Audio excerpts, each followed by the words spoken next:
For joining us today for this webinar on California's carbon allowance pricing and offset supply through 2020 and the market effects of setting a 2030 target. I'm Belinda Morris. I'm the California Director of the American Carbon Registry. As many of you I'm sure know, American Carbon Registry is an enterprise of Winrock International. The registry was founded in 1996 as the GHG registry, and we were the first private voluntary greenhouse gas registry established in the United States. We're a leading voluntary registry with strong standards for environmental integrity and transparency, and in addition, ACR has been approved by ARB as an offset project registry participating in California's cap-and-trade program. In this capacity, we're helping to make California's cap-and-trade program a success. We list projects that use the California compliance protocols and early action quantification methodologies and issue registry offset credits that can then be issued as ARB offset credits for use in the compliance market. So as we are coming to the end of year one of California's cap-and-trade program, we thought it would be timely to hold this webinar to discuss some insights on the broader AB 32 regulations impacts and how the cap-and-trade program could pan out given what we currently know, as well as some thoughts on how it could perform if certain targets were set early on. So thanks very much everyone for joining us. There'll be 3 presentations during the webinar followed by a Q&A session. Ankit Saraf will start by giving a presentation on the policy and market drivers in California's cap-and-trade market and how these impact the overall performance of the market. Ankit is an analyst at ICF International's Environmental Markets Division.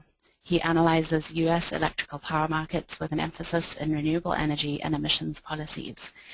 He is particularly focused on U.S. national renewable energy policies, renewable energy credit or REC markets, solar REC markets, cap-and-trade policies, RGGI and AB 32, as well as any other relevant news and events that impact the power sector. I will follow Ankit with a brief updated offset supply forecast. Some of you may recall ACR did an offset supply forecast in September 2012. We've updated that forecast to reflect current realities, and I'll briefly run through the results of that forecast. Our third speaker will be Suzanne Brooks from Environmental Defense Fund's Office of Economic Policy and Analysis. Suzanne is an economic policy analyst focusing primarily on U.S. climate and energy policy. She works to develop and advocate environmentally responsible and economically sound policies aimed at reducing emissions of greenhouse gases and other air pollutants. She provides economic analysis to program staff, congressional staff, and media, and works to shape market-based environmental policies across a variety of program areas. Suzanne will be presenting on some modeling that EDF has been doing, examining the impacts of on the market of establishing a 2030 reduction target for AB 32. They're going to look at how the market might perform with and without a set target. We've allocated 90 minutes for the full webinar. We expect the presentation part of this webinar to take about 50 to 60 minutes, leaving 30 to 40 minutes for questions and answers. There will be other EDF staff and ICF staff on the webinar responding to some of the questions as they come up. In particular from EDF, we have Ruben Lubowski, Emily Reyna, Tim O'Connor, and Pedro Perez. And then from ICF, we also have Jan Mazurek. Just want to run through some logistics before we get started. All the questions will be answered during the Q&A session at the end of the presentation. Questions can be submitted in writing. You may submit your questions at any time during the presentation, or you can wait to submit them at the Q&A session at the end. Please type your question into the chat box near the bottom of your webinar pane and include your name and organization. And if relevant, please include who you're directing the question to. I will direct your questions to the appropriate speaker during the Q&A question. I'll read your question out loud and then turn to the person who's going to answer it. And that speaker will give a verbal response so that everyone can hear. If you prefer to ask your question in person, there is a hand button on the top left side of your panel. Click that and I will call on you and let you know that you are no longer muted. We will try our best to answer all the questions during the webinar. However, if we are unable to get to them due to time constraints, we will make our best effort to respond to unanswered questions via email following the webinar. Please note that the webinar will be recorded. Both the presentation and a link to the recording will be sent to all registered webinar participants a day or two after the webinar. So now I'm going to hand over to Ankit, who will go through the policy and market drivers in California and cap and trade market. Ankit? Thanks, Belinda. Hi, everybody. It's a pleasure to be here today. My name is Ankit Saraf, and I'll be talking about, really at a broad level, what the major policy and market drivers are in California's cap and trade market. We'll talk about recent trends and developments that are occurring in the marketplace today and how they impact the allowance price. And we'll also touch upon some interesting topics to look out for as we move into compliance period 2 in 2015 and beyond that as well. We won't have any price projections to share with you today, but we'll certainly talk about the factors affecting these price projections. Okay. Advance to the next slide. There you go. Great. So for those of you who are not familiar with ICF, we're a mid-sized consulting firm headquartered in Fairfax, Virginia, in the Washington, D.C. area, and we have offices worldwide. We have expertise across multiple sectors and a diverse client base, both in the public and private sectors within the U.S. and outside of the U.S. as well. ICF has looked into a number of environmental policies. We have analyzed, studied, and continue to study a number of policies surrounding the environment, and particularly the impacts on the power sector. Some of the key ones that I'd like to point out is the recent program review that we did for the Regional Greenhouse Gas Initiative, RGGI, last year, and also the CO2 performance standards analysis that we did for NRDC for their proposed standard that we completed earlier this year. And both of them are public studies that you can look into if you're interested. So moving on to today's topic for discussion, California's cap and trade program is now gone through 5 auctions, and the market participants have gained more faith in the program, really more so than in the past. And really, if you look at results from the last auction, you'll see that all of the allowances available for auction were sold out. So these signs are indicative that market participants now believe that the program is here to stay. At the same time, the outlook on the market has changed quite a bit from what we thought a few years ago. Whereas 2 years ago, most analysts had projected that there'd be a significant demand for allowances, and allowance prices would be quite high, and maybe as high as $40 or $50 near the price containment reserve levels by 2020. What we're finding now is that the general view today is that allowance prices will be much lower, in fact, not too far from the floor price itself. So what's causing that, and what's driving allowance prices, or what's causing these forecasts to be so low? These are some of the things that I'll discuss shortly. And I've categorized the major factors driving these allowance prices broadly under the headings of market drivers and policy drivers. You can also see them as demand-side drivers or supply-side drivers. And I'll talk about those two first, and I'll end the presentation with a few interesting topics that we should probably watch out for that might also impact the cap and trade program and AB 32 in general. So to start out with, let me talk about how we got here today, why we're talking about allowance prices and why allowance prices are so low. California in 2006 passed its Global Warming Solutions Act, more popularly known as AB 32, that requires California to reduce its greenhouse gas emissions levels to 1998 levels by 2020. The Air Resources Board, the ARB, was charged with developing regulations to implement AB 32, which includes a number of sector-specific measures, and cap and trade, which itself is a multi-sector measure, is part of that, the entire list of measures under AB 32. The cap and trade is really designed to work alongside these other complementary measures, as we call them, to help California reach its target of 1990 levels by 2020. The program is currently under its first phase. It enforced its emissions cap earlier this year, and will kick into higher gear, so to speak, in 2015, when transportation fuels will come under the cap. And at that time, the cap and trade program will cover about 80% of California's total GHG emissions. And really, AB 32 will impact everyone who uses energy in the state of California, and will particularly be impactful for those who transact around fuel, power, and emissions.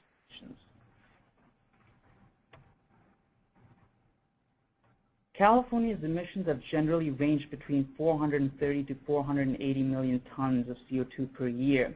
The chart on the left summarizes California's emissions profile for a typical year. And as you'll see, most of California's emissions come from the transportation sector, large stationary emitters, and the power generation sector. Within the power generation sector, you'll notice half of it comes from generation within the state, and half of the emissions come from generation outside of the state, the imports. And that becomes important as we'll talk about resource shuffling later on. On the right-hand side is a projection of what California's emissions might look like for sectors under the cap. So as I mentioned before, in compliance period 1, the electrical sector and the industrial sectors are covered. And starting in 2015 in CP2 is when transportation fuels come in and the scope of the program widens. In the same chart, you'll notice that red line over there that represents the cap in the cap and trade program. The cap starts out at about 164 million tons in 2013, jumps to 395 million tons in 2015, and dropping to about 334 million tons in 2020. Now, the distance between the top of each of those bars, the red line over there, the gap, or the emissions to cap gap as we call it, represents the demand for allowances. So the wider the gap, the larger the demand for those allowances. In that sense, in 2013 and 14, you'll see that the gap is very narrow, indicating that the demand for allowances and emission reductions in CP1 was expected to be low to begin with. However, moving on into CP2 and CP3, and really in 2020 is when we expect that that gap to widen significantly to create a significant amount of demand for these allowances.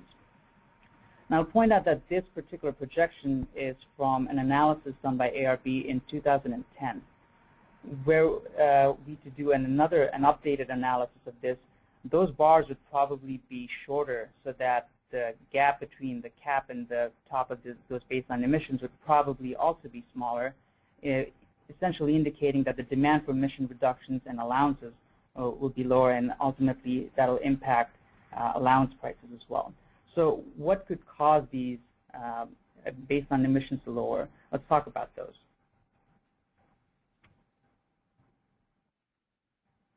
Looking at recent trends in California's emissions, up until 2008, between 2005 and 2008, California's emissions roughly averaged around 480 million tons. After 2008, emissions saw a precipitous drop, particularly due to the economic recession and lowered economic activity because of that. But even beyond 2009 through 2010 and 11, we saw a continued drop in emissions over there. Now, lower economic activity is partly to blame for that, but another interesting phenomenon that's happening over there are swings in hydro generation.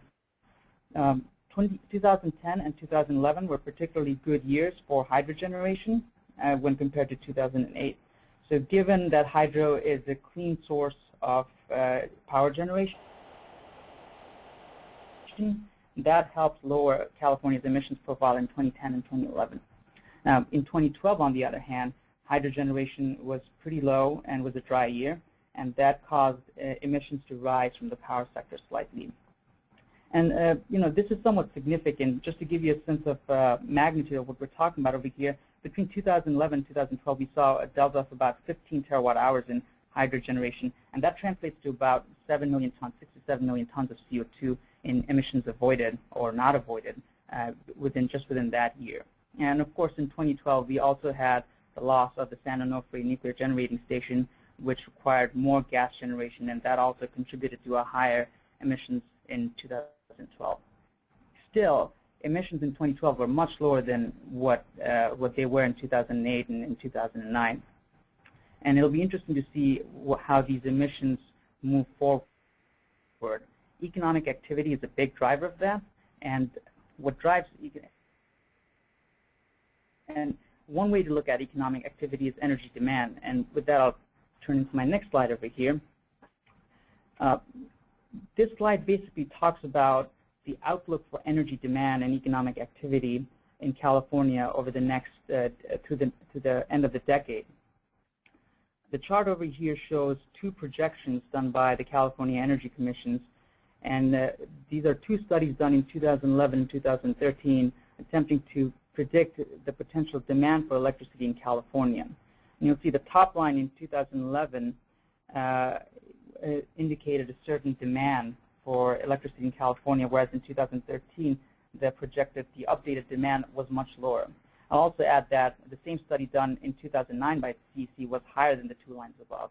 So what I'm essentially saying is these revisions in studies that we're seeing, these revisions in outlook, are continually driving these projections downwards, and that translates to a lower demand for allowances, since it translates to lower emissions.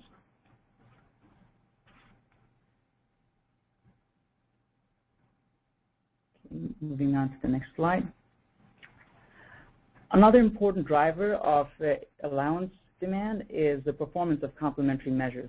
So as I mentioned before, AB 32 is really more than just cap and trade. It's a number of other sector-specific programs, such as the Renewable Portfolio Standard, the Low Carbon Fuel Standard, and other programs as well.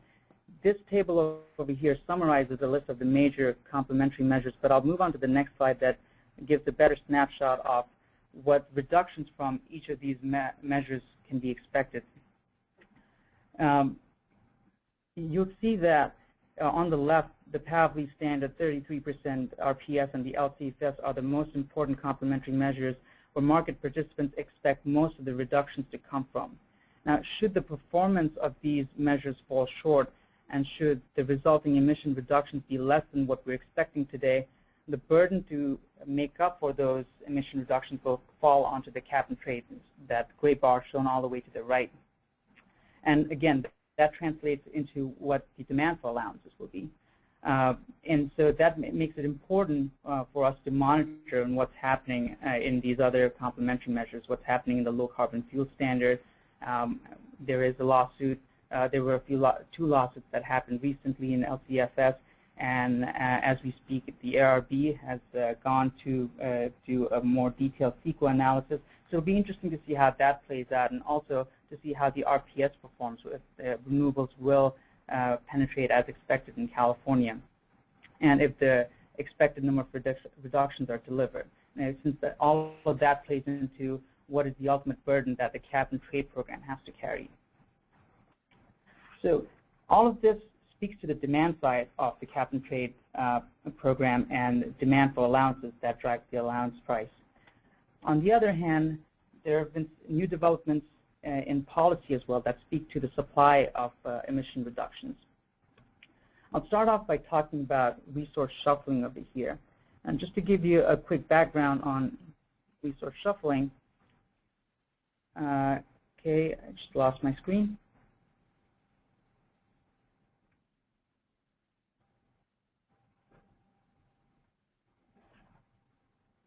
1 second here, guys. Just working through something.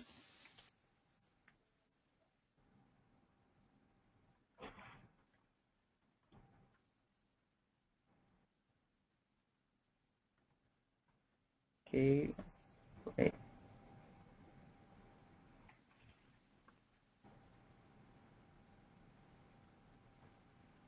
Okay, great. All right, we're talking about resource shuffling. So just to give you a quick background on what resource shuffling is and what it means, as I mentioned before, California emissions in the power sector, half of those come from imported generation. And if those imported generation were left unaddressed in the cap and trade program, and if a carbon price were to be seen in California, what we would see is essentially more generation activity occurring in California and more emissions outside of California. So those generation would effectively have been leaked away outside of California. So ARB identified this issue and addressed it via its resource shuffling provisions. However, the original cap and trade regulations sort of had a vague definition of what resource shuffling was and left a number of questions unanswered.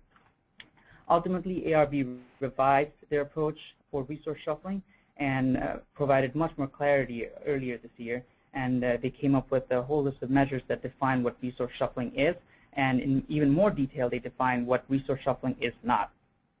Now, what this does is it creates more emission reduction options in the power sector. The chart over here summarizes how it does so. This chart over here shows is an illustrative example of what a power sector marginal abatement cost curve, or MAC curve, might look like. So on the left is a MAC curve that one would have projected maybe a year or two ago. We see the typical shape of a supply curve. The higher the carbon price, the more the abatement. With the option of resource shuffling, or what we previously thought was resource shuffling but is not now not resource shuffling anymore, we see that curve shifts more to the right, essentially implying that there are more reduction of options, more abatement options in the power sector at the same carbon price level. So given that increased supply of abatement at the same carbon price level also lowers the cost of compliance. This slide summarizes what each of those safe harbor provisions that I just mentioned were. This is really a long list. I'm not going to go through each one of them. But broadly speaking, they provide much more clarity. And again, there are more nuances to this list than what I have over here. And they basically address some of the day-to-day market activities that the power sector had identified were major concerns for them. And the ARB has acknowledged that, okay, that if you do switch from a higher emitting generator to a lower emitting generator, we're not going to call that resource shuffling just because you did so, because there could be a number of other reasons why a market participant would have had to done so. For instance, complying with the RPS policy, transactions and operations that require reliable and resilient operation of the grid, contractual reasons, or other reasons such as if a power generator were to be retired and if a deliverer of electricity had to cover up for those generations. So any of these transactions are now considered as safe harbor and would not be seen as resource shuffling. Another thing that also adds to the supply of emission reductions are offsets. California's regulations allow for up to 8% of an entity's compliance obligation to be met with offsets. Currently, there are 4 offset protocols that are eligible to generate these offsets: forestry, urban forestry, livestock, and ozone-depleting substances. There is also the potential for the inclusion of the new protocol from coal mine methane.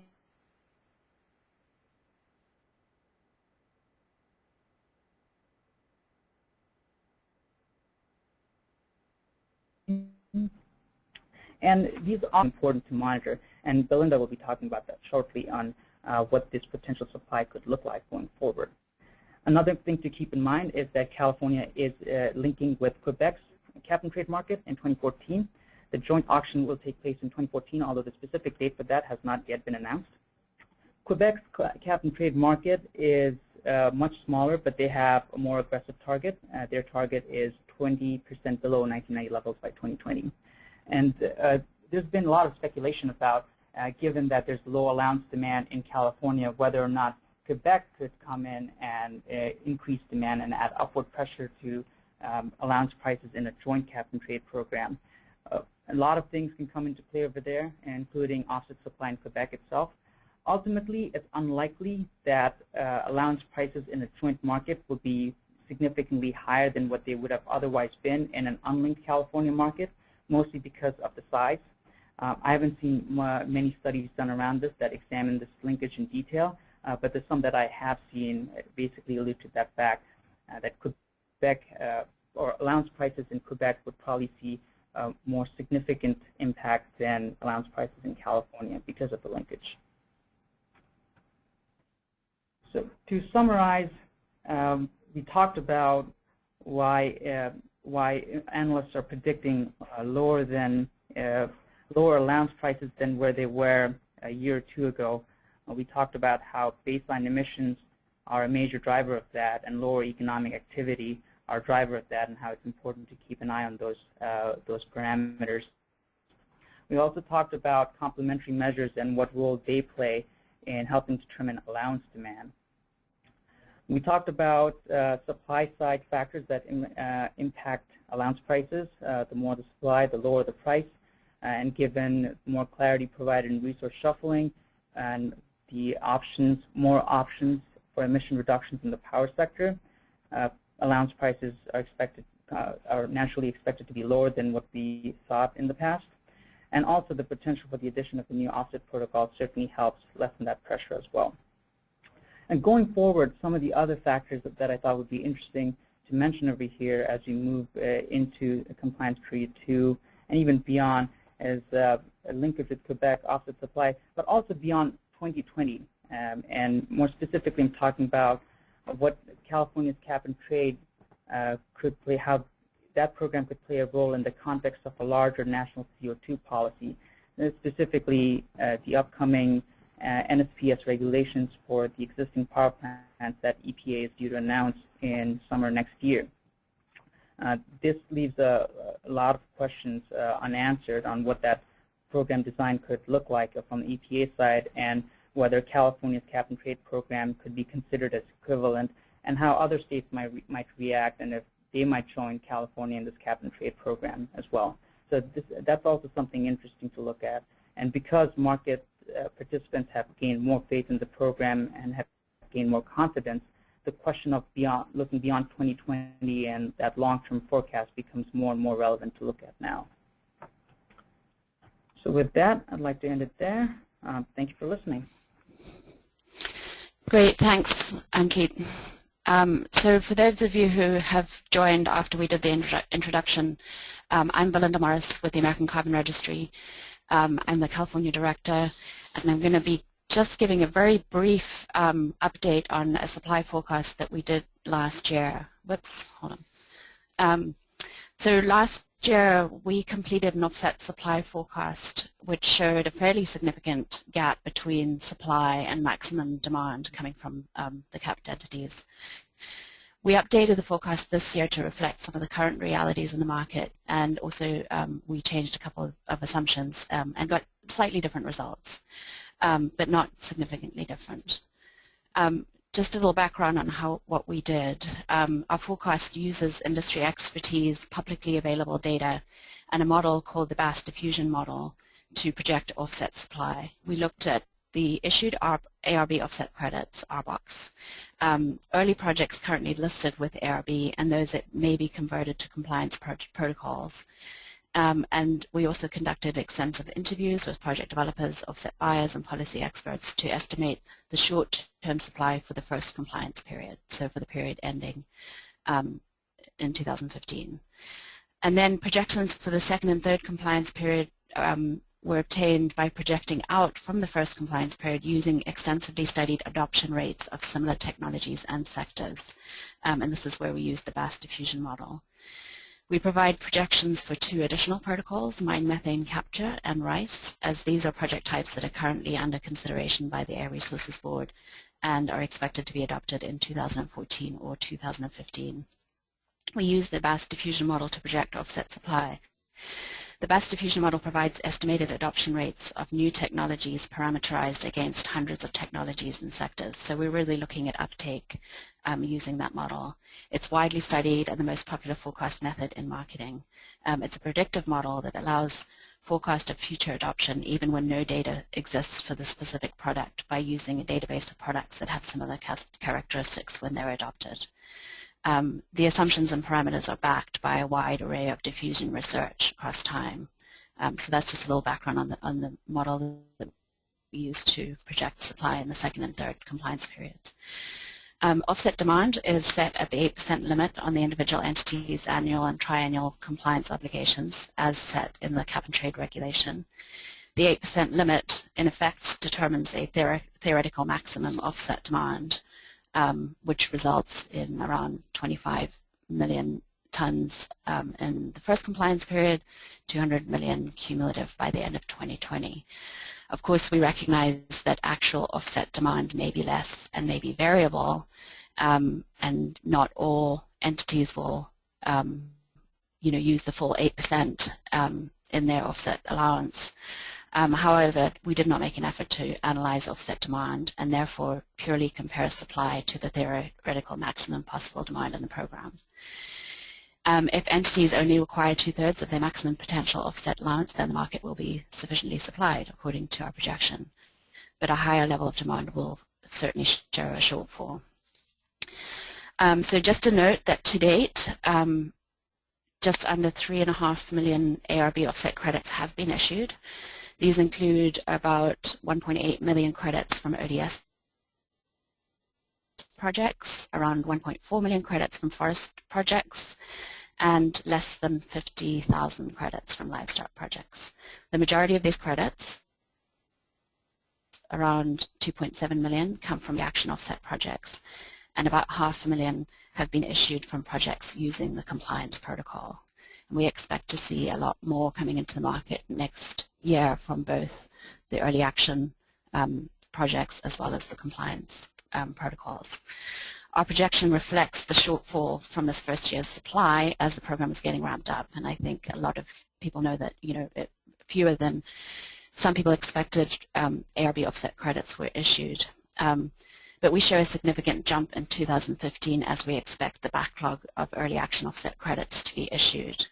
And you'll see it actually peaks above demand, though the demand will also be, the triennial settlement will determine actually when that demand takes place. So we project ODS growing from around 3.5 million credits issued in 2013-2014 to a cumulative 33 million credits issued by 2020.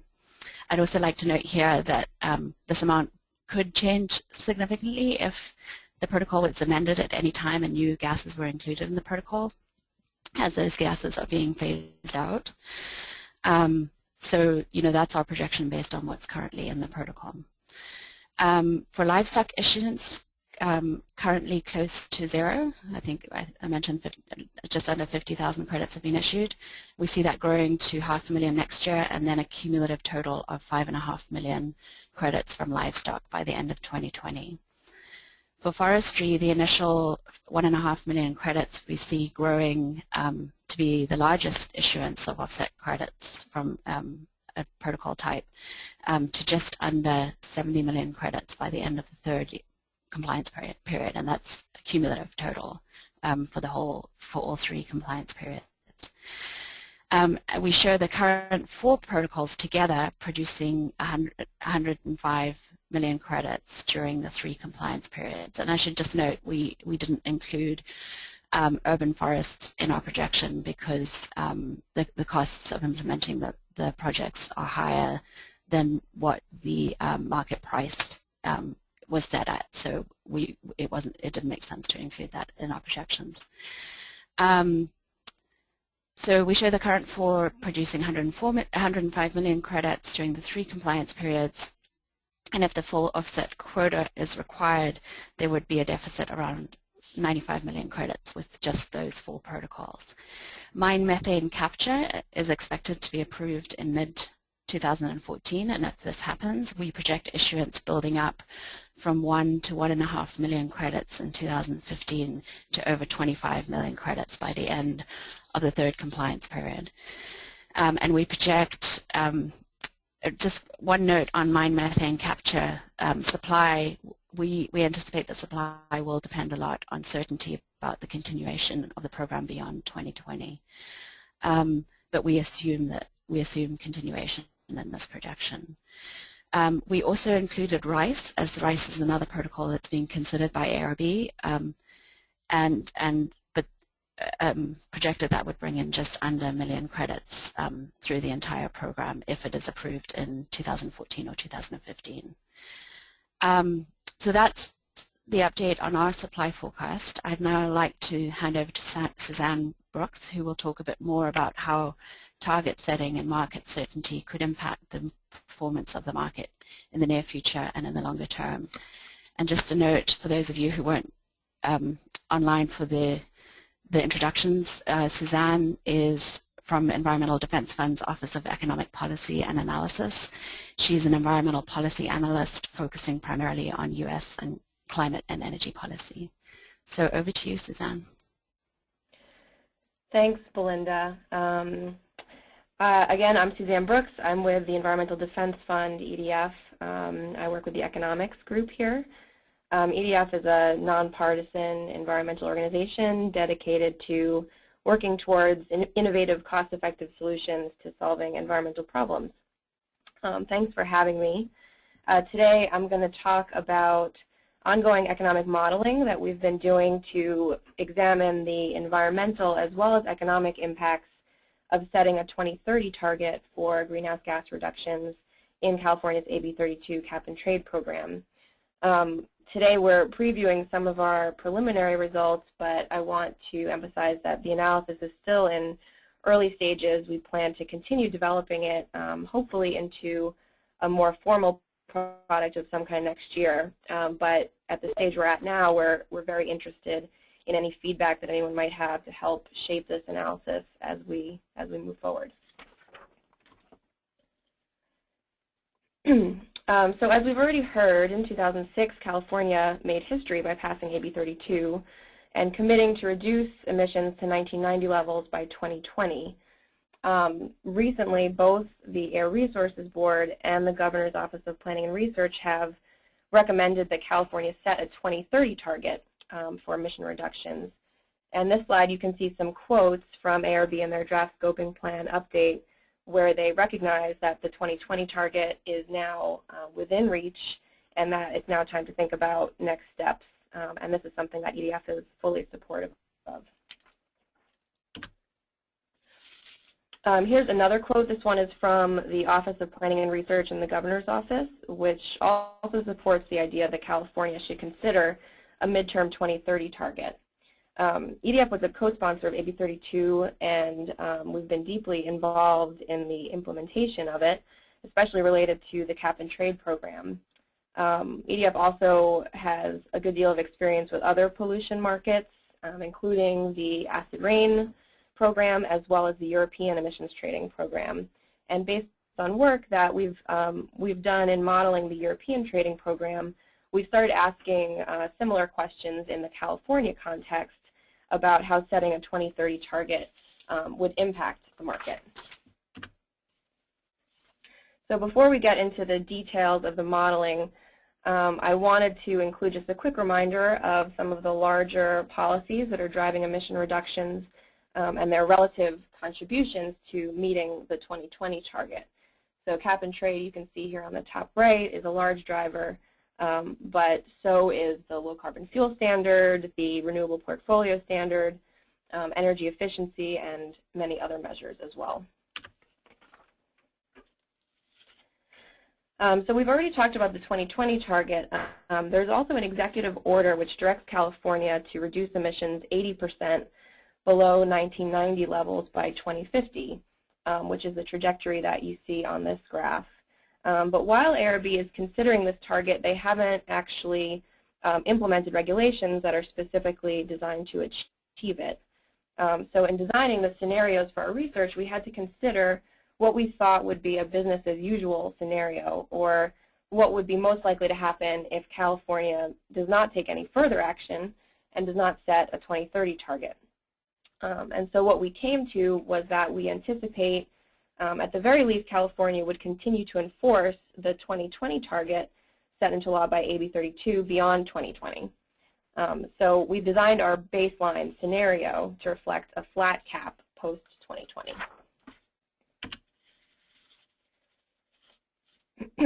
ARB has predicted that emissions will likely continue to decline slightly beyond 2020 based on current policies, including policies other than cap and trade.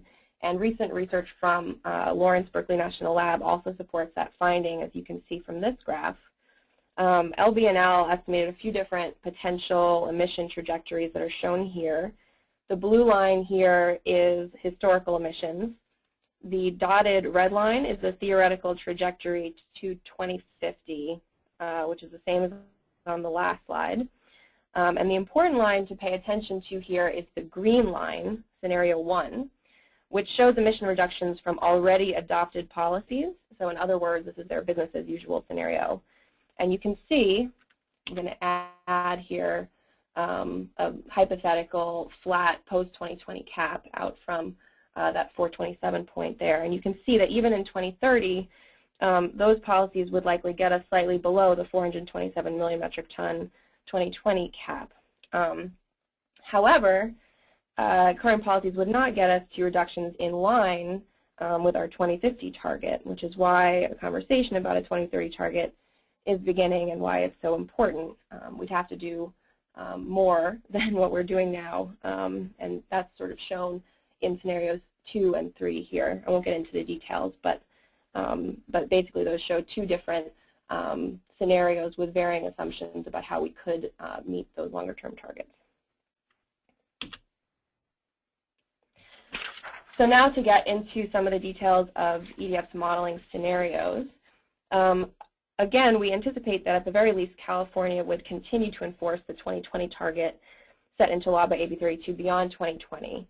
So we've designed our baseline scenario to reflect that flat cap beyond 2020.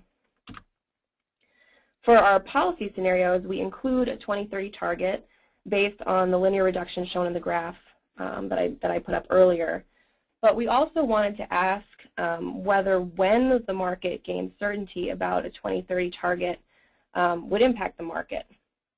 So to explore this, we ran several policy scenarios, all of which include the same 2030 reduction target, but we vary the timing of when the market learns about the 2030 target, or when that target is actually set. And those are in 4 different years, in 2013, 2015, 2017, and 2019. In the real world, of course, expectations are a bit more complicated. Certainty is not necessarily gained all at once in terms of learning about when a 2030 target might be set, but for our purposes in the modeling, we had to make that simplifying assumption. We also look at a low and a high offsets case for all of these scenarios, and I'll go into more details in a second about what those look like.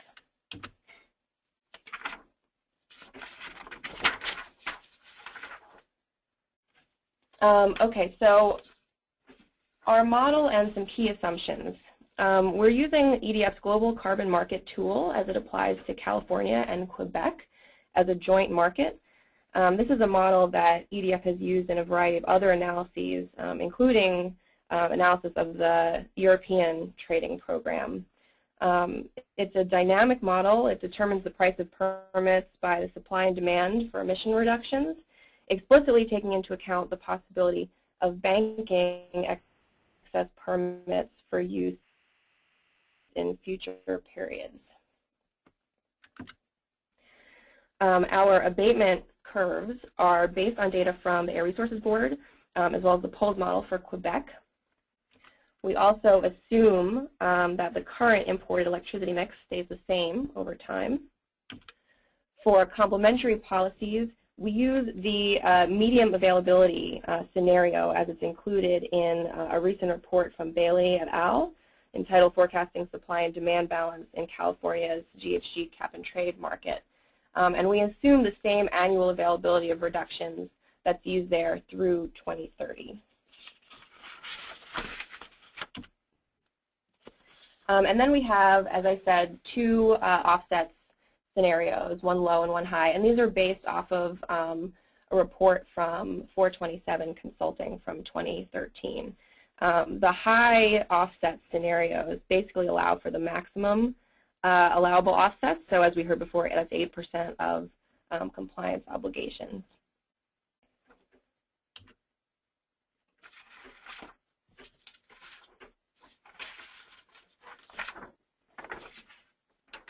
Okay, so some caveats and limitations. We wanted to emphasize first and foremost that this research was focused on the impacts of setting a 2030 target rather than trying to predict precisely allowance prices going forward. Rather, we wanted to understand trends associated with a longer reduction time horizon.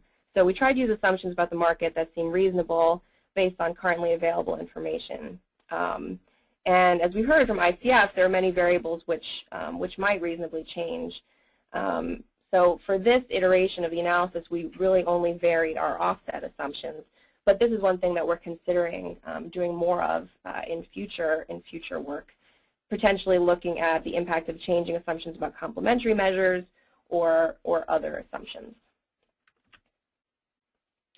It's also important to remember that there are other benefits of setting a 2030 target that are not captured by this modeling. So for example, a longer time horizon for investments and incentivizing innovation.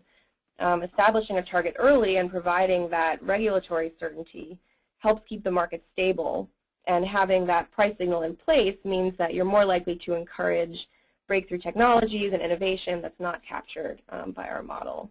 It also doesn't include, for example, the potential increased incentive there might be for creating more offset projects.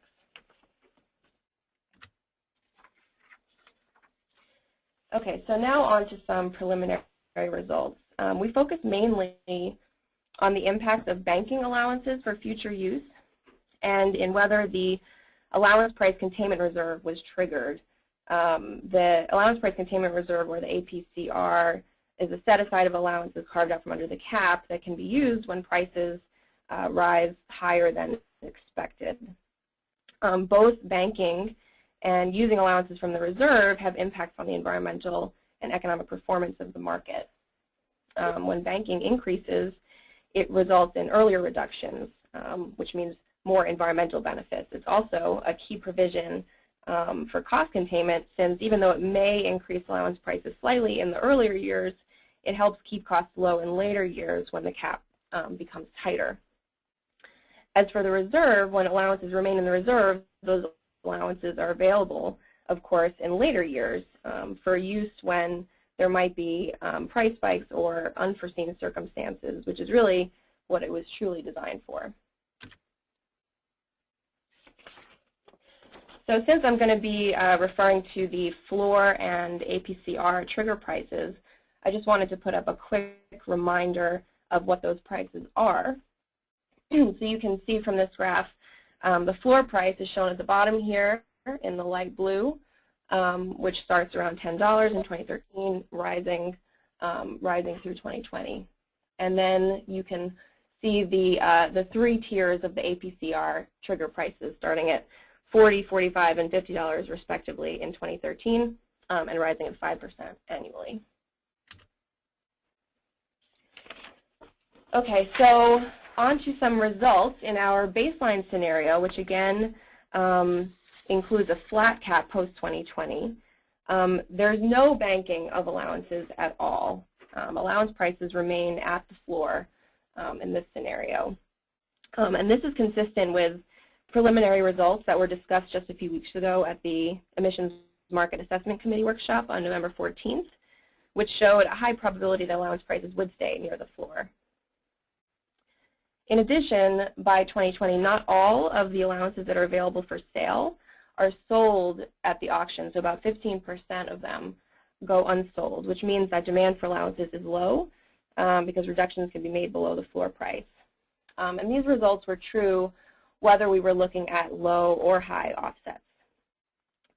So our theory was that if there was an expectation of a 2030 target, there would be more banking that would be occurring, and we'll see what happens on the next couple of slides. But as mentioned earlier, in the real world, expectations are a little bit more complicated, and this might be why we're seeing in the market now prices that are slightly higher than the floor. Perhaps some people in the market expect a 2030 target to be put in place while others may not.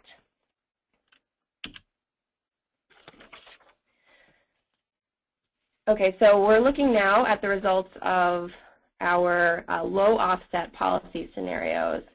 So again, these include a 2030 target and that target is set in 4 different years. So the market gains certainty over that target in 4 different years: 2013, 2015, 2017, and 2019. And here we're looking at the low offsets case. So in all of these scenarios, there's a significant number of allowances that are banked, and this is compared to zero banking, as I said, in the baseline. Now this is partially due to the fact that the 15% of allowances that went unsold in the baseline scenario are now sold and immediately banked, and plus there's some additional banking as well. And that additional banking means earlier emission reductions and that represents an environmental benefit. In addition, the amount of banking is higher by about 4 to 5 million metric tons for every 2 years of avoided delay. So essentially, the earlier you set the target, the more banking you get. Now, this might not seem like a lot at first, 4 to 5 million metric tons, but consider that a complementary measure, SB 375, a land use planning measure, is predicted to contribute 3 million metric tons of abatement in 2020. So it may not seem like a lot, but in that context, it's certainly not insignificant. So allowance prices in these scenarios are higher than in the baseline, and a small amount of the first tier of the APCR is needed, but only when the target is set in 2017 and 2019 in the later years. So in these longer delay scenarios, the price really jumps up and triggers the reserve, which shows that under these a constrained market scenario, low offsets in this case, setting a target earlier can reduce the likelihood that the reserve is needed at all, or it can reduce the amount of reserve allowances that are used, which again is a good thing if you want the reserve to be there in the future for true emergencies or unforeseen circumstances. And essentially what we're seeing here is that more banking allows the market to plan ahead and use less of the reserve.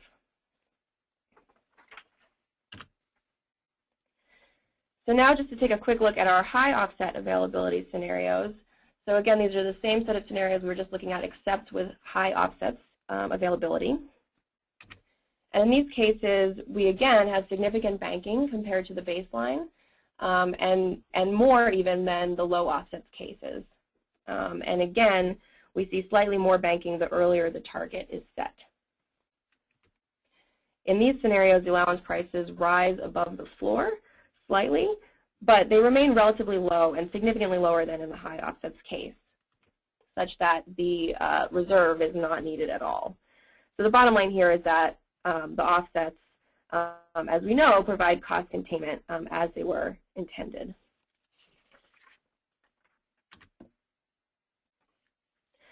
So this is a summary graph that illustrates some of the results I just walked through, showing the unsold allowances, the banked allowances, and the reserve allowances that are used by 2020 in some of our different cases. So you can see here on the left, in the gray bars are showing the unsold allowances in our baseline scenario. So that's the flat cap post-2020 scenario. In the middle, we're looking at the policy scenarios that include a 2030 target, but there's a delay of setting that target until 2019. And then the bars on the right are also include a 2030 target, but the target is set right away in 2013.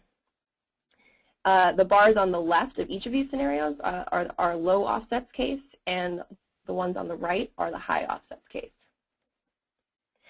So you can see in our base case scenario, again, these are the gray bars on the left. These represent the 15% or so of allowances that go unsold by 2020 because of low demand. But when the 2030 target is set, demand increases, and those allowances are immediately sold at auction and banked for use after 2020 in both of our policy scenarios. So that's everything below the dotted lines here. And then the banked allowances that are additional to those allowances that went unsold are the ones that are shown above that dotted line, and they reflect a real environmental benefit of establishing a 2030 target in terms of early emission reductions. You can also see that there's more banking in the scenario on the right where the target is set earlier. This figure also shows the reserve allowances that are needed in the low offsets case. You can see that from the red bars towards the bottom. You can see that there's a small number of reserve allowances needed only from the first tier, and we only see that again in the low offsets case. So basically, certainty about 2030 target earlier means more banked allowances and fewer reserve allowances needed.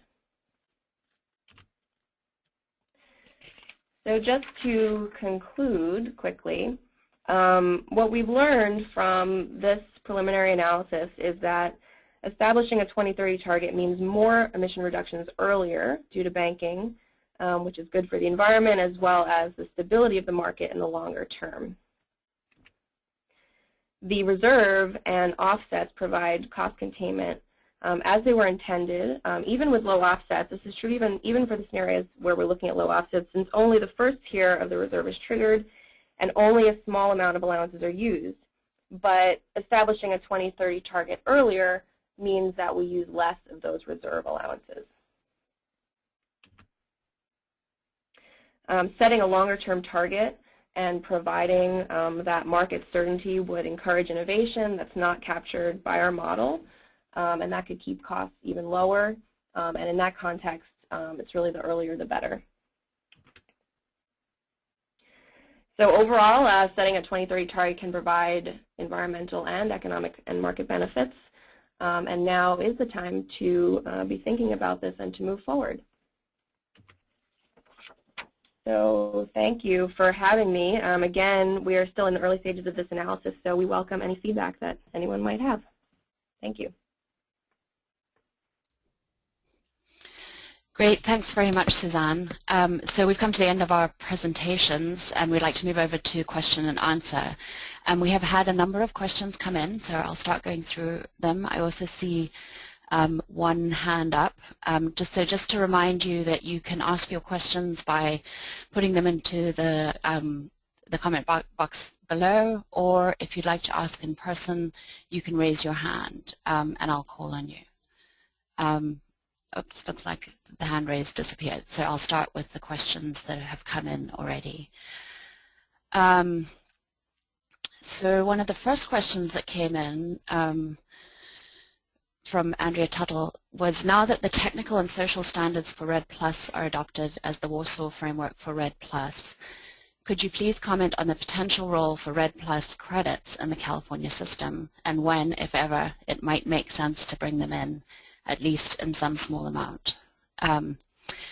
So I'll take that on. I think it's difficult to predict what's going to happen with REDD in California, but I do know that ARB is working, and they will be coming out with a paper on what could work for California, and then it'll go through various iterations of presenting to the board and public comment, and moving forward, how acceptable it is for California is going to depend on a number of different variables, including the public's reaction to having REDD in the program. I think it is, in terms of broader impacts and global impacts, I think having REDD in the program is important. I think it'll not only, if we do have a high level of demand, it'll not only fill that level of supply where we're going to be short, but it also provides an opportunity for much broader benefits globally. I think it's unlikely that they would come in before the last compliance period, and that's probably when it's going to be the highest level of demand for those credits as well. Okay, so moving on, there's a question, another question from Raphael Bruno, and I'm going to send this question to Ankit. Could you explain how the complementary measures impact the demand for allowances? My understanding was that the allowance caps were fixed in the regulation and not linked to complementary measures. Ankit? Yeah, thanks, Belinda. That's a great question. Now, it's true that the allowance caps are fixed in the regulation, but what's not fixed and what's yet to be seen is what emission levels, the baseline emissions, will look like. And it's really the difference between baseline emissions and the cap that drive the allowance demand. And so it's really a function of both factors over there. And the role that complementary measures play is that these measures are in sectors already covered by the cap. So if we were to see emission reductions because of these regulations, such as LCFS and RPS first, that reduces the burden on the cap itself. So you can think of baseline emissions as they would stand given the economic activity and so on. And then you can see a lower baseline emissions. You can envision that line be lower, and once you take out reductions from the complementary measures. And the effective demand for allowances then becomes that lower baseline minus the emissions cap. Should those complementary measure reductions be less, that baseline moves up and increases the gap, and thus increases the demand for allowances. Hope that answered the question. Great, thank you very much, Ankit. Another question that I'm going to direct towards Ankit, I'm sort of going in the order that these came in. Could you explain how the complementary measures, oh wait, sorry, that was actually the previous question. Assuming the RPS targets are not reached and in the event that the LCFS is scrapped, does your modeling indicate that the allowance surplus will at least persist through compliance period 2 and perhaps even compliance period 3 without accounting for offset supply? Well, he says, with not accounting for offset supply due to continuously declining demand for gasoline fuel and higher ethanol blending and to some extent biodiesel blending driven by the federal RFS2. So basically, he says, won't it take a change in the program design to prevent market oversupply through 2020? Sure, a couple of things going on in that question over there.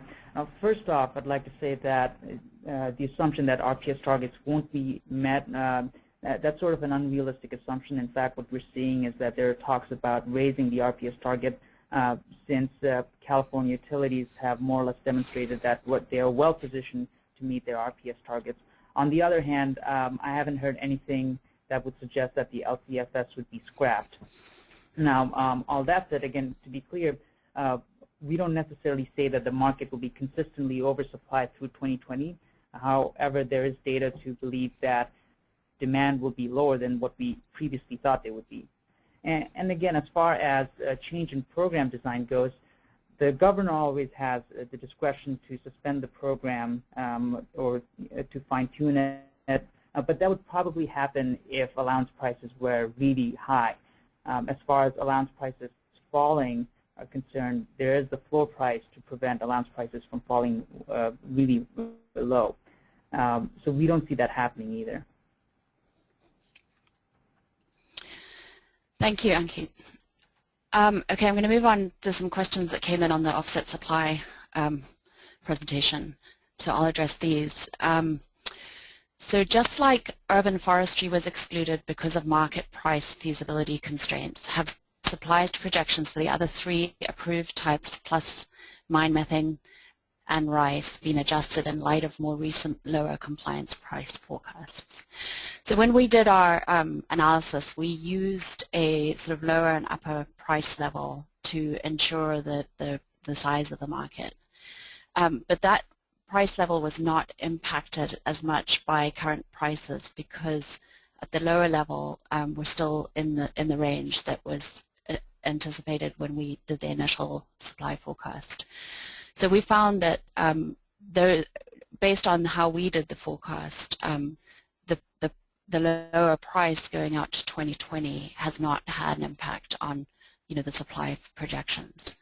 However, actually, the next question asks another, it's almost a follow-on. It comes from a different person, and it says, I'm curious if you can provide guidance on how the offset price projection changes as a result to your changes in the offset supply.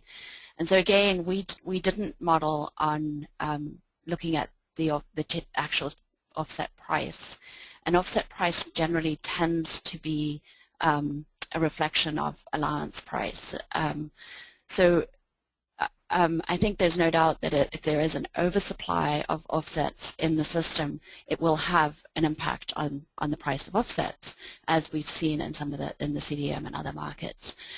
However, given our current projections of supply, I think it'll remain that the offset price will be a reflection of the allowance price, and it tends to run right now about 20% below the offset price, depending on the offset type.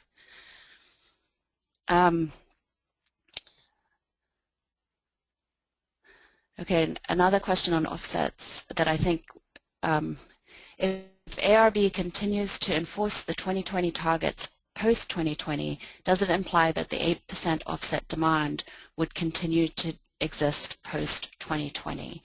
Again, I think that'll depend on what the program looks like post-2020. I think it could be that the 8% limit will will be maintained and as the program is expanded beyond 2020, but right now I think that's a bit of an unknown. Okay, I have another question that I'm going to direct to Ankit. Do any of you envision a case of which CCA prices start trading below the auction floor, the auction price floor? Ankit, do you have any thoughts on that? Thanks, Belinda. And I guess the question was directed to all of us, so we can all chime in. The regulation specifically defines a floor price for allowances starting at $10 and rising at 5%, 5% real. So effectively, that sets the minimum floor price for allowances.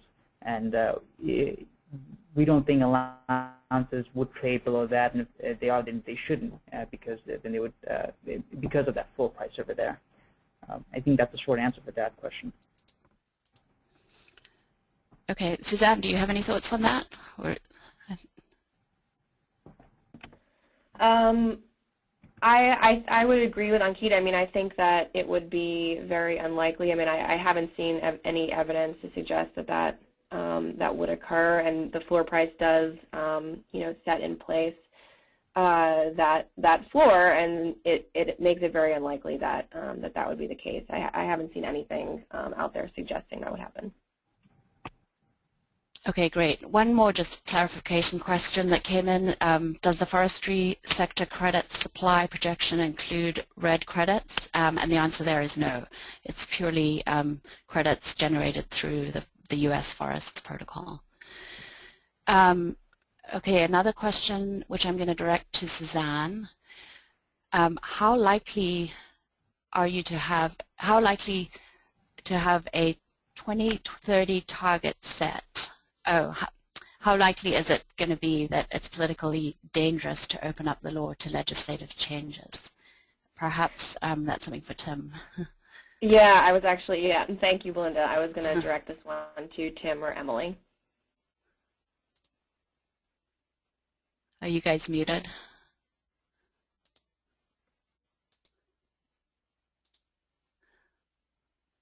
No. Hi, can you hear us now? Yes, we can. Yeah. Thank you. And this is Tim from Environmental Defense Fund.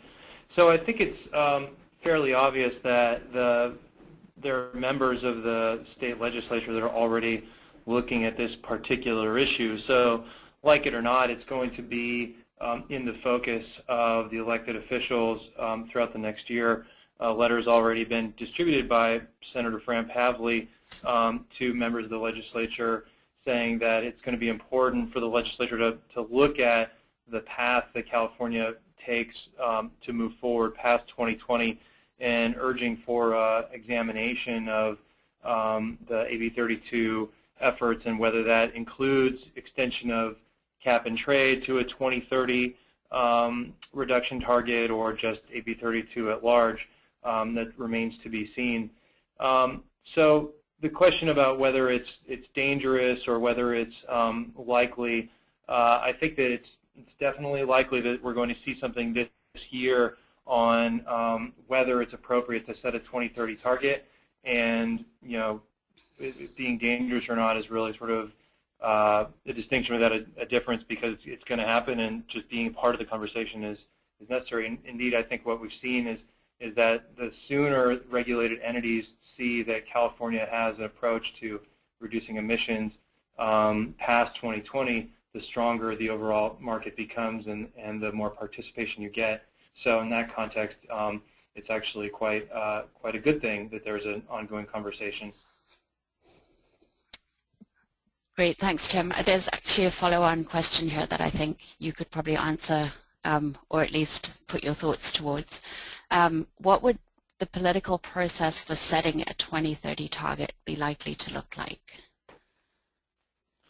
Well, I think that what we've seen from, say, the Pavley letter or from other statements in committee hearings in the legislature is that the legislature is going to want to have a hand or at least a voice in this, and that Mary Nichols herself has said that she doesn't want to unilaterally be the decider about California's path past 2020.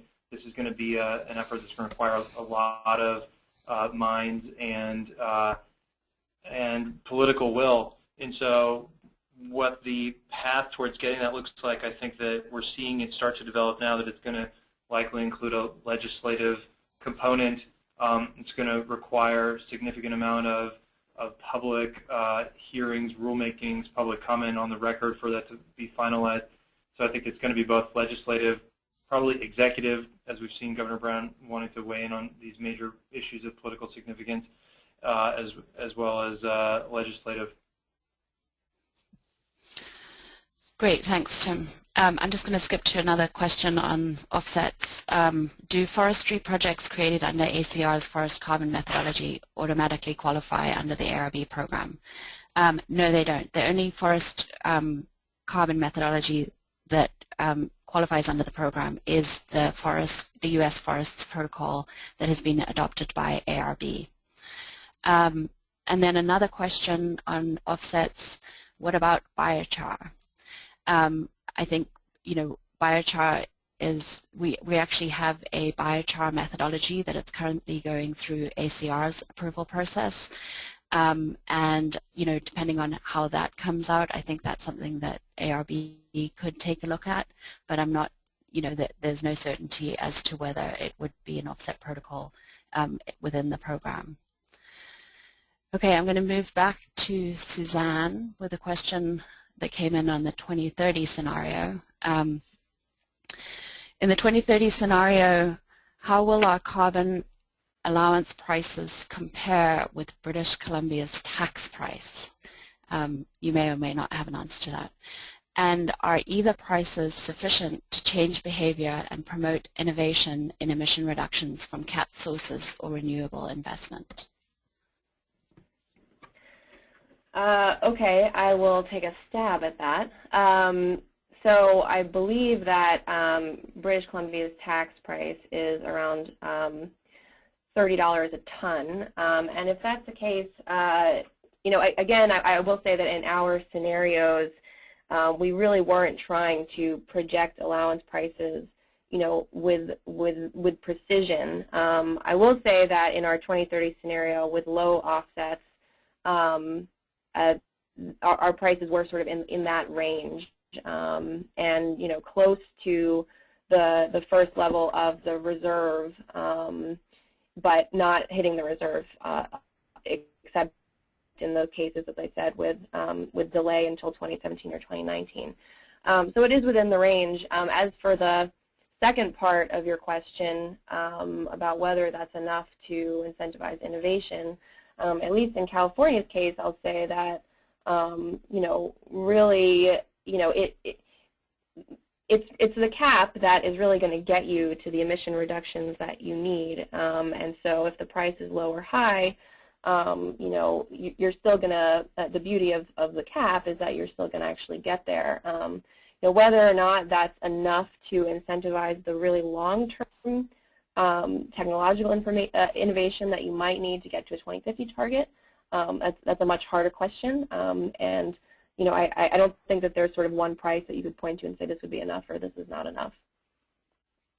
I'll stop there.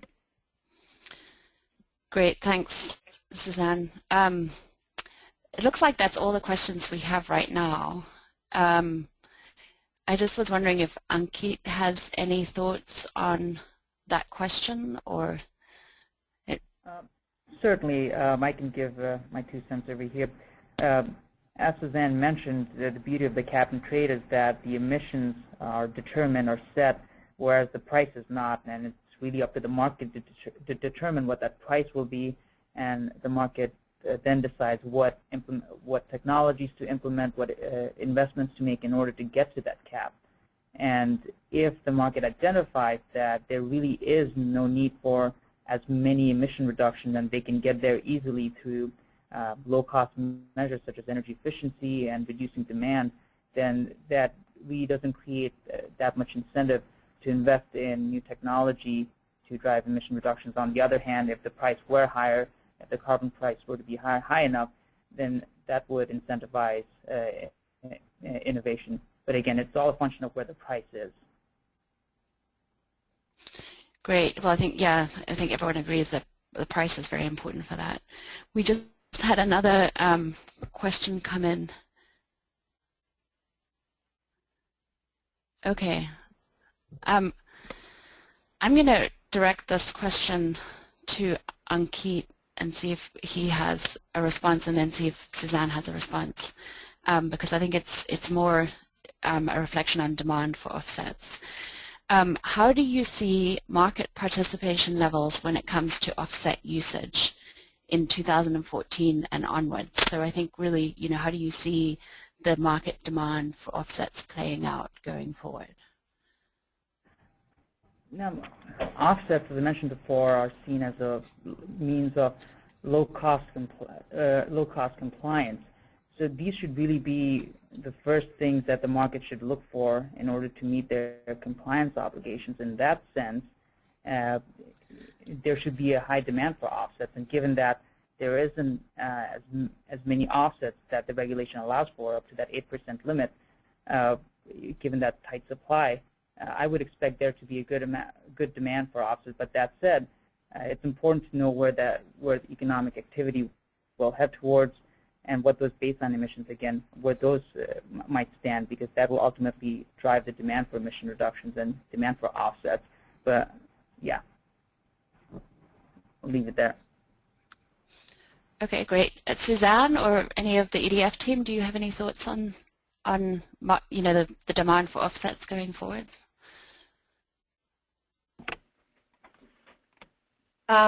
Thanks, Belinda. I might see if Ruben is on the line and might want to comment on that one. Yes, I'm here. I think one of the things our analysis suggests is that if the caps are set sooner and there's more clarity over the 20 target, that supports the overall market and especially offsets. But even in the low offsets case, we see that there's still demand for allowances at the level of the floor price. So to the extent that offsets might be available for less than that, then there still is robust demand for offsets, even in that case. So we didn't, in our model, we assumed that offsets would come in even at that floor price. So we didn't model specifically the demand for specific types of offsets. Great. Well, it's always good to hear that there will be continuing demand for offsets going forward. A question just came in that I'd like to direct to Emily and Tim. What is the sense about the proportion of California industry that is supportive of AB 32 versus those who are looking for ways to curtail AB 32? Thanks for the question. I think that's kind of a difficult question to answer in terms of knowing exactly what proportion of California industry is, against or trying to curtail AB 32 efforts. I think overall, there's some loud voices, whether it be the California Chamber of Commerce and the lawsuits that they put, that tend to make it look like, all industry wants to not comply, when in fact there are a lot of,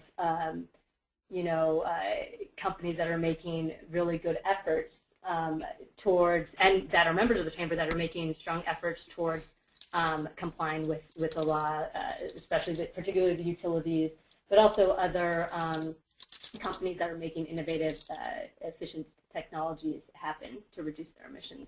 So I can't give an exact, sense of the proportion, but I think that certainly the big voices kind of cloud it up for the rest of the industry, and that there are companies out there that are trying to reduce costs, because at the end of the day, it does make them more efficient. Great. It'll be interesting to see as the program evolves over time how that changes as well. Okay, I think we've come to the end of our questions, and so I just wanted to thank all our speakers and also the additional staff who were available to answer questions. I think this has been a very interesting set of opinions and analyses on the market going forward. I think it's a very exciting time coming to the end of our first year, and I also want to thank everybody for tuning in and listening, and for all the great questions that were answered. So thank you very much.